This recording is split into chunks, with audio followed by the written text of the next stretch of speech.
Well, there has been much international debate just about the circumstances that led up to the US going in and capturing Nicolas Maduro and his wife in this way. So let's speak now to Reid Brody, international war crimes prosecutor and a member of the International Commission of Jurists. Reid, thanks for joining us here on the BBC. Over many years now, there have been lots of condemnation of Nicolas Maduro and how he ruled in Venezuela, lots of accusations of human rights violations, crimes against humanity and so on. When you put that against the manner in which the US went in and captured him in this way, what does that all mean? Well, as somebody who spent my life helping victims bring brutal leaders to justice, it's always good to see an abusive dictator in handcuffs. And Maduro obviously should be held responsible before an independent court for the alleged crimes committed against the Venezuelan people. But that's not what this is about, and it cannot be done in this way. I mean, this operation was a clear violation of the most fundamental rule of international law, the UN Charter's prohibition on the use of force, except in self-defense or pursuant to a Security Council mandate. I mean, this brings us back to the world where might makes right, a return to the law of the jungle. And once that door is open, it applies to anyone. I mean, if the United States can do this, Russia can do it, China can do it too. I mean, unfortunately, this was a manifestly illegal operation. And with those legal questions over the operation, will that in any way jeopardize the potential for a conviction here? Well, certainly,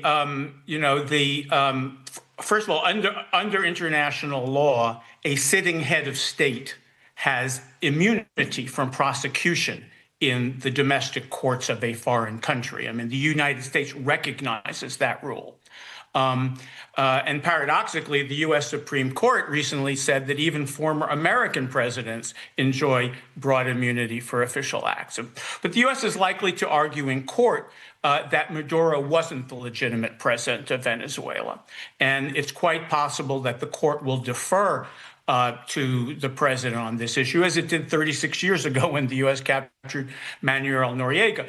But internationally, that doesn't fly. I mean, the highest French court recently said that if immunity were made conditional on a country recognizing the ruler, that would essentially vitiate the rule of immunity. But the precedent being set here is extremely dangerous. I mean, imagine another country claiming the right to arrest a U.S. president. I mean, Donald Trump, for instance, is presumptively responsible for the premeditated murder on the high seas in the 35 or so strikes against boats in the Caribbean that have resulted in over 115 deaths. Now, can Venezuela or an international court just come in and snatch President Trump for these alleged crimes? So that's the world that this logic creates, and it's a world without rules, and it's a very dangerous world. Now, these are all issues presumably we'll hear debated at the UN Security Council emergency meeting tomorrow. But in a practical sense, does it make a difference? This has happened now. That precedent that you're discussing has happened now. Well, that's right. I mean, it makes, and we are now in a very dangerous world. I mean, the most powerful country in the world, one of the 5 permanent members of the Security Council, has just said the rules don't matter. We can do what we want. America for the Americans is the Monroe. I mean, Trump was invoking the Monroe Doctrine, which obviously is not international law. But, you know, what does this mean? So the U.S. has its sphere of influence, and U.S. can do what it wants. And then Russia has its sphere of influence, which includes Ukraine. And what else does it include? And then China has its sphere of influence. It can do what it wants. So I think, you know, this is, I mean, it's done, or it's not done because, it looks like the U.S. is going to continue to occupy and run Venezuela. But certainly the taking of Maduro is done. But I think it sets a very dangerous precedent.